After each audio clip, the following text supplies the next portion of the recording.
have fervent love for one another. For love will cover a multitude of sins.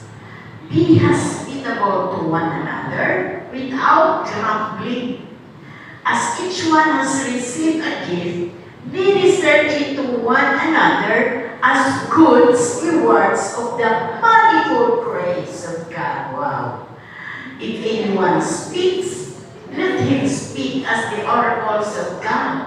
If anyone ministers, let him do it as with the ability which God supplies, that in all things God may be glorified through Jesus Christ, to whom belong the glory and the dominion forever and ever. Amen. Father, in Jesus' name, thank you that your words, Lord God, are life to us.